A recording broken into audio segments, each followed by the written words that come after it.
Parthiban sir ஐயா வந்து நீண்ட நாள் ஜோதிடத்துல இருக்காரு. அவர் பையனை வந்து ஒரு 13 வருஷமா ட்ரைனிங் பண்ணிட்டு இருக்காரு.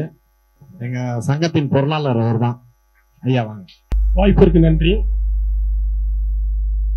இந்த உலகம் வந்து நன்றி கலந்த உலகம். பிரபஞ்சத்துக்கு நன்றி. அனைத்து கனவுகளில் ஒரு கனவாக இன்று நிறைவேறிய நாள். எப்படி என்றால், நான் திருச்சியில வந்து 2012 ஒரு கிளாஸ் அட்டன் பண்ணியிருந்தேன். திருமுக பிரபாகரன், பழனி பிரபாகரன் சார் வந்து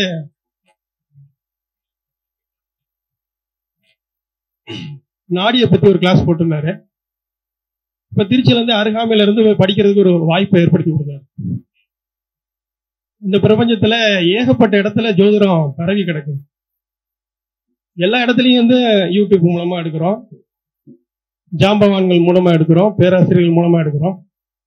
ஆனா திருச்சியில அருகாமையில படிக்கிறது எதுக்காண்டி? அந்த ஆரம்ப கல்வி, அந்த தொடர்புகளை வந்து அதிகப்படுத்துறதுக்காகத்தான் திருச்சியை மையமா வைக்கணும். திருச்சியில சொந்தத்துல ஒரு இடத்துல அந்த ஒரு அமைப்பு ஏற்படணும் அப்படிங்கிறது ஒரு இயக்கமா இருந்தது. அந்த கனவு நிறைவேறிய நாள் இன்று. அது முதல்கண் வந்து இந்த பிரபஞ்சத்துக்கு நன்றியை தெரிவிச்சுக்கிறேன். மேற்கொண்டு வந்து இந்த மாதிரி கருத்தரங்குகளுக்கு போறது வந்து தூண்டுகோலா இருந்த வார்த்தை என்னன்னு கேட்டா, ஐயா தங்கபாண்டி ஐயா சொல்லக்கூடிய வார்த்தை தான். ஜோதிடர்களை மதிங்க, ஜோதிடர்களை நேசிங்க, ஜோதிடர்களை லவ் பண்ணுங்க, கிரகங்களை லவ் பண்ணுங்கன்னு. மனசார சொல்றேன். அவரை நான் பார்த்தது கூட கிடையாது, ஒன்லி யூடியூப்ல தான் இன்னைக்கு பார்க்க வாய்ப்பு கிடைச்சிச்சு. ரொம்ப அந்த கருத்தை ரொம்ப ரொம்ப எனக்கு ஆழமா பிடிச்சிருந்துச்சு. நான் இன்னைக்கும் ஜோதிடர் ஆர்வலர் தான், எப்பயுமே ஆர்வலராக இருக்க தான் ஆசைப்படுறேன். நான் ஜோதிடர்னு சொல்லிக்கிறதுக்கு ரொம்ப ரொம்ப உச்சிதப்படுத்த விரும்பல. ஏன் அப்படின்னு கேட்டீங்கன்னா, இப்ப சமீபத்தில் ஒரு துடையூர்னு ஒரு கோயிலுக்கு போயிருந்தேன். அதுல வந்து சரஸ்வதி தாயாருக்கு அர்ச்சனை பண்ணாங்க.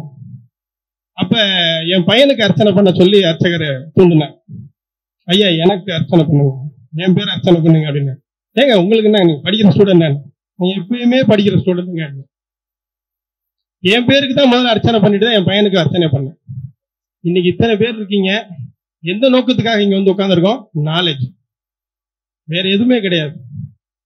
நான் எதிர்பார்க்கறது வந்து இந்த ஜோதிடமானா இருந்தாலும் சரி, எந்த ஜோதிடமானா இருந்தாலும் சரி, ஜோதிடம் எல்லா பிரதி ஒரு மனிதனுக்கும் ஒவ்வொரு குடும்பத்துக்கும் போய் சேரணும். அதற்கு இந்த மாதிரி இருக்கக்கூடிய ஜாம்பவான்கள் விதைகளை விதைக்கணும். இந்த பேராசிரியர்கள் விதைகளை விதைக்கணும். அந்த விதை விதைக்கிறதுக்குரிய பூமியாக திருச்சியை தேர்ந்தெடுத்ததற்கு, தலைமையேற்று நடத்தி கொடுக்கிறதுக்கு எங்களுக்கு ஒரு தலைமை கிடைத்ததற்கு மிக்க நன்றி. இதை ஒருங்கிணைத்து அலங்கு பார்க்கக்கூடிய ஜானகிராமன் ஐயாவுக்கு மிக்க நன்றி. இத வந்து ஒரு செய்தி தொடர்பாளரா தமிழ்நாளன் இருக்காரு. ஒரு ஃபைன் மார்னிங்ல ஒரு மீட்டிங் போடுறான், அடுத்த நாள் 100 பேரை இணைக்கிறாரு. எப்படி செய்யறாருன்னே தெரியல. அது ரத்தத்துல ஊறி போச்சு. ஜோதிடம் வந்து ரத்தத்துல ஊறி போச்சு அந்த மனுஷனுக்கு. இங்க இருக்கிற ஜோதிடர்கள், திருச்சியில் இருக்கக்கூடிய ஜோதிடர்களுக்கு அனைவருக்குமே பிளட்ல கலந்துச்சு. அப்படித்தான் நான் பாக்குறேன். பேசுற வார்த்தைகள்ல தவறுகள் இருக்கலாம், உணர்வுகள்ல தவறே இல்லை. ஒரு ஜோதிடர்கிட்ட கேட்டேன், என்னங்க அப்படின்னா, புது சட்டை போட்டு வந்திருக்கேன்.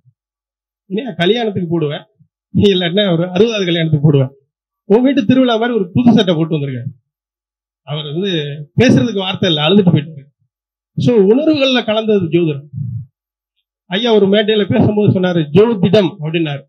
இது ஒரு இன்னொரு இடத்துல பேசப்பட்ட வார்த்தைகளா இருந்தாலும் ஐயா வலியுறுத்த திருப்பி கேட்டேன். ஜோ பிளஸ் திடம். ஜோதிடத்தை திடமா பேச கத்துக்கிறணும். திடம் யாருக்கு வரும்? கருத்து உள்ள போகும்போதுதான் கருத்து வரும். அழகா பேசுங்க, ஊக்கமா பேசுங்க, அதெல்லாம் வரவே வராது. பயிற்சி கொடுத்துக்கிட்டே இருக்கு. நான் எப்பவுமே இந்த மேடை, இந்த ஸ்பீச் மேடை கொடுக்காதீங்கன்னு சொன்னேன். ஏன்னா 22 வருஷமா நான் இந்த பாதையை நான் கடந்து வந்திருக்கேன். ஐயா விமலன் ஐயாவுக்கே தெரிஞ்சிருக்குமான்னு தெரியல, பெரியார் பஸ் ஸ்டாண்ட்ல 2000 அவர் கிளாஸ் நான் அட்டன் பண்ணியிருக்கேன். இன்னைக்கு வரைக்கும் காதல் செய் அப்படிங்கிற மாதிரி ஜோதிடத்தை காதல் செய்கிறேன். இந்த ஜோதிடத்துல சம்பாதிக்கிற நோக்கம் எனக்கு கிடையவே கிடையாது. பப்ளிசிட்டி ஆகிறதுக்கோ பண்டிதம் பண்றதுக்கோ எனக்கு நான் வரவே இல்லை. ஒரே ஒரு வார்த்தை, ஐயா தங்கபாண்டி ஐயா சொன்ன வார்த்தை தான். ஜோதிடர்களுக்கு ஒரு நலனை ஏற்படுத்தணும், ஒரு ஒருங்கிணைப்பை ஏற்படுத்தணும், ஒரு மையத்தை ஏற்படுத்தணும், ஒரு பாதுகாப்பை கொடுக்கணும், நாலேஜை வளர்த்தணும், பாதுகாக்கணும். அந்த நாலேஜை பாதுகாக்கணும், அதுலயும் கரெக்டா அதை செதுக்கி கொண்டு போகணும். ஐயா பவளக்கண்ணன் ஐயா சொன்னாங்க, எங்கேயா தண்ணி ஊத்தி பாலை காணாமையா. அதே ஏக்கம் எனக்கு இருக்கு. அதே மாதிரி சீர்படாம போகுது. சீர்பட்டு போறதுக்கு தலைமை வேணும். அந்த தலைமைக்கு சக்திங்கிற வார்த்தையோட எங்களுக்கு அலங்காரம் சூடக்கூடிய எங்கள் ஐயா தலைவர் ஐயா சுவாமிஜி கிடைச்சிருக்காரு. அது எங்களுக்கு ஒரு நரசிம்மர் போல. அந்த நரசிம்மருக்கு பின்னாடியே இந்த காட்சி கொடுக்கிறாரு. நரசிம்மர் பெத்தெடுத்த பிள்ளையா தான் நான் பாக்குறேன். அதுக்கடுத்து எங்க ஒருங்கிணைப்பாளர் பாத்தீங்கன்னா, அவருக்கு இந்த மாநாடை நடத்தும் போது சின்ன குழந்தை மாதிரி மாறிக்கிட்டு இருக்காரு. அனைவரையும் கட்டணைத்து கொண்டணைத்து, அது பொருளாதாரம் இருந்தாலும் சரி, உயிரா இருந்தாலும் சரி, அறிவா இருந்தாலும் சரி, எத்தனை பேரை கூப்பிட்டு வந்திருக்காரு. ஒரு 15 நாள் வாட்ஸ்அப்ல இல்ல, திரும்பி பார்த்த இத்தனை அரவணைப்புகளை, இத்தனை பெரிய ஆளுகளை, இத்தனை ஜாம்பவான்களை கொண்டு வந்திருக்காரு. சோ இதெல்லாம் சாதாரண ஆளுகளால முடியாது.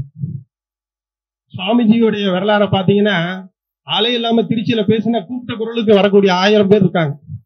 அவருடைய அனுபவமே மிகப்பெரிய நடைபாதை. ஆனா இதெல்லாம் எடுத்துட்டு வந்து இங்க செய்ய முடியாது. இந்த பிரபஞ்சம் இன்னைக்கு யாரை கொடுத்திருக்கோ அதை வச்சுதான் இயக்க முடியும். நம்மளா இந்த விஷயத்துல ஒரு கதம்பமா பூவா பூத்து நிக்கிறத நான் பெருமையா நினைக்கிறேன். அவர் வயசுக்கு பாத்தீங்கன்னா, அவருடைய எக்ஸ்பீரியன்ஸுக்கு பாத்தீங்கன்னா நம்மளாம் வந்து சாதாரண விஷயம். சோ இதுல எல்லா ஆசிரியர்களும் ஜாம்பவான்களும் பெரிய வயது மூத்தவர்களா இருப்பாரு. எப்பயுமே வந்து ஒரு அமைப்பு, ஒரு சங்கம் எப்படி இருக்குன்னு கேட்டீங்கன்னா, முன்ன 15 வருஷமும் பின்ன 15 வருஷத்தையும் இணைச்சு போகக்கூடியதுக்கு பேர் தான் சங்கம். சோ அந்த சங்கம் இங்கே ஒரு வாய்ப்பை கொடுத்து இந்த பிரபஞ்சத்துக்கு, இந்த பூமியில திருச்சியை தான் தலைநகரமா கொண்டு வர முடியாட்டினாலும் பெரிய மாநாடு போட்டு அலங்கி பார்க்கக்கூடிய அமைப்பை, அந்த பேரும் அலங்காரமா அமைஞ்சிருக்கு. திடீர்னு ஃபைன் மார்னிங்ல ரெங்கநாச்சியார் வைப்போம்னாங்க. இந்த ரெங்கநாச்சியார் ஆயிலியத்தோட அம்சம். இதை ஒரு பரிவர்த்தனையா தான் நான் பாக்குறேன். சுக்கிரன் பூரமாவும் புதன் வந்து ஆயிலியமாவும் இருந்தா எப்படி இருக்கும் அப்படிங்கிற மாதிரி ஒரு பரிவர்த்தனையா தான் பாக்குறேன். இந்த விஷயங்கள் அனைத்துமே நட்சத்திர பரிவர்த்தனையாக நடக்கிற மாதிரியே நான் ஃபீல் பண்றேன். ராசி பரிவர்த்தனையா நடக்கிற மாதிரி தெரியல, நட்சத்திர பரிவர்த்தனையாவே நடக்கிற மாதிரி தான் இதை நான் பாக்குறேன்.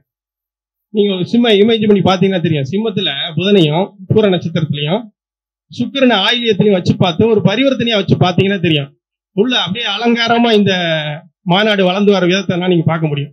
ஐயாவும் நானும் திலக் ஜோதிடர்னு ஒரு மையத்துல ஒன்னா உட்காந்து ஒரு பேசியிருக்கோம். ஐயாவுக்கு ஞாபகம் இருக்கான்னு தெரியாது. சோ இந்த ஜோதிடம், இந்த மாநாடு மிகப்பெரிய லெவல்ல வெற்றி பாதையை இட்டு செல்லணும் என்று இந்த பிரபஞ்சத்தை வேண்டி, எல்லாம் அல்ல பிரபஞ்சம் தெய்வ பலத்தையும், மக்கள் பலத்தையும், பண பலத்தையும், ஐஸ்வர்யத்தையும், ஆரோக்கியத்தையும் நொடி பொழுதும் எங்கள் சங்கத்திற்கும், என்னை சார்ந்திருக்கிற ஜோதிடர்களுக்கும், இந்த தமிழ்நாட்டில் இருக்கக்கூடிய அனைத்து ஜோதிடர்களுக்கும் மேலும் மேலும் அள்ளித்தர வேண்டும் என்பது இந்த பிரபஞ்சத்தை வேண்டி வாய்ப்புக்கு நன்றி கூறி பாராட்டி நன்றி.